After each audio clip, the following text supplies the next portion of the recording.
Salam alaikum wa rahmatullahi wa barakatuh. Tom Tom, comment tu vas? Alhamdulillah et toi? Ça va très très bien. Alhamdulillah. Ah, je suis vraiment content de te voir. On se serre la main, c'est pas grave, Ça va, il n'y a aucun souci. Alhamdulillah. Ça va ou quoi? Alhamdulillah et toi? Alhamdulillah, Ça je va suis venu te visiter pendant que je travaillais, désolé. Hein. Machallah, marhaba, avec Tu te vois plaisir. comme tu veux? Ça va, Alhamdulillah et toi? Alhamdulillah. Tu vas bien?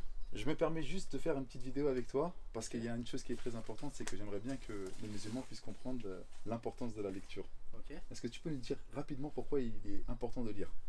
Toi qui es libraire et qui as l'habitude justement des bouquins. Bah écoute, comme on l'a dit déjà à plein de reprises, le premier verset qui a été révélé c'est donc Iqra, lis. Ouais. Donc forcément, si Allah nous incite à la lecture, c'est qu'il y a un véritable intérêt. Ensuite, Malek Ben Nabi disait justement qu'une communauté qui est loin de la lecture est loin de la renaissance. Comme aujourd'hui on est dans une certaine difficulté puisqu'on stagne un petit peu, on est assailli de toutes parts, si on n'a pas de quoi faire vivre notre cœur, si on n'a pas de quoi prendre conscience nous-mêmes et faire prendre conscience aux autres, on va rester comme ça. Mais avec la lecture, on va être dans une réflexion permanente et donc on va lever le niveau et on va apporter beaucoup de choses. Rien que dans ta manière de parler, déjà tu nous as fait mal à la tête. Désolé. Tu sais pourquoi? Parce qu'en fait la communauté musulmane elle est extrêmement éparpillée façon puzzle. Il y a de différentes tendances, il y a de différents goûts, etc. Comment en fait tu vas faire pour donner envie de lire à des personnes qui n'ont jamais lu et pourtant comme tu l'as super bien dit, ils font partie de la communauté de Iqra, de la communauté de ceux qui lisent et qui s'instruisent. Mais en fait, ce qui va permettre aux gens d'avoir envie de lire, c'est des gens comme toi qui vont vulgariser les choses que moi je vais dire avec un ton un peu lourd, fatigant, etc. Absolument pas, c'était Et- parfait et- ce que tu as dit. C'est pas vrai, Et, j'ai pas et dit donc ça. le fait que ce soit toi qui est là, t'as un peu de tchatch et tout, tu Oh là là là, qu'est-ce que t'es en train de dire? Non, je dis que du... Mais c'est bien, t'as raison, t'as raison, pas de souci. T'amènes les gens justement à aller vers la lecture d'une manière autre que la mienne. Moi peut-être je vais présenter des livres, je vais expliquer ce qu'il y a dans le livre. Par exemple, quelqu'un vient ici, prend ce livre-là, de quoi ça parle, j'y comprends pas trop grand chose. Moi je vais vulgariser l'information et permettre justement aux gens de savoir qu'est-ce qu'il y a à l'intérieur et avoir envie de le découvrir.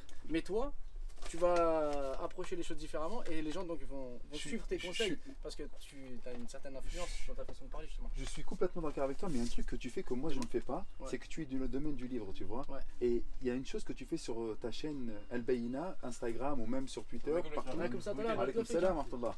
C'est que tu arrives à donner des envies de lire à des personnes qui n'ont jamais voulu lire. Par exemple, il y a un dernier livre du frère Camille, je me rappelle même plus c'est quoi son nom, Ouais. et il a fait une trilogie.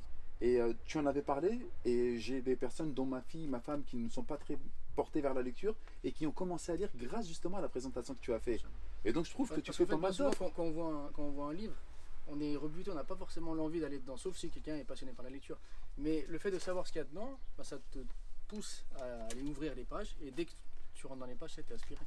Parce que l'histoire te prend, te touche, te fait réfléchir, et tu n'as pas envie de laisser tomber. Et combien de personnes n'aimaient pas lire, mais en rentrant dans un livre, justement, en se plongeant dans l'histoire, après ça y est, c'est fini. Dernière question, tu es dans ton lieu de travail, je suis vraiment désolé de t'avoir dérangé et merci de m'avoir accueilli. Pour toi, quels sont les bouquins pour des débutants dans lesquels tu penses qu'ils sont véritablement indispensables à la lecture pour un musulman qui veut s'initier à la lecture? Franchement, il y a énormément de livres. C'est dur de résumer comme ça. Parce que tout va dépendre du profil de la personne, de ce qu'elle recherche, etc., à qui ça s'adresse. Moi, tout le temps, je dis le livre indispensable, c'est la biographie d'Ibn Badis. Pourquoi? Parce qu'Ibn Badis, son exemple est trop inspirant pour nous par rapport à ce qu'on vit. Même pour un débutant? Même pour un débutant, parce qu'il est très bien écrit, très facile à lire, et en plus il est imagé. Et surtout, les informations qu'il y a dedans sont réellement inspirantes. On l'a quelque part ici ou pas? Bien sûr, il est Vas-y, je te suis.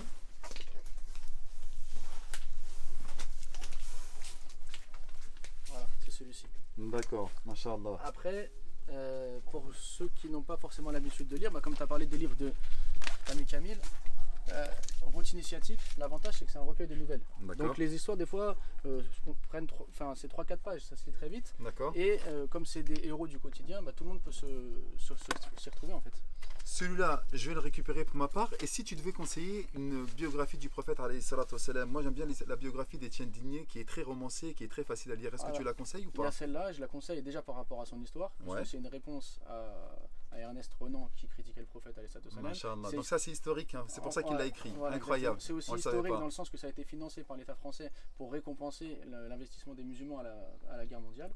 Et c'est aussi historique puisque au lieu de. C'est la première biographie qui a été écrite par un auteur français D'accord. qui était musulman et qui ne s'est pas appuyé sur les sources orientalistes mais sur les sources musulmanes. Donc D'accord. historiquement parlant, je pense qu'il n'y a pas mieux que celle-là. Magnifique. Après, il y a d'autres biographies qui sont très bien, mais celle-ci c'est vraiment le top. Très bien. Et dernière chose, s'il te plaît, nous les parents, on a envie que nos enfants s'initient également à la lecture. Ouais. Qu'est-ce que tu pourrais leur conseiller pour leur mettre le pied à l'étrier? Sans aucun doute, Saladin.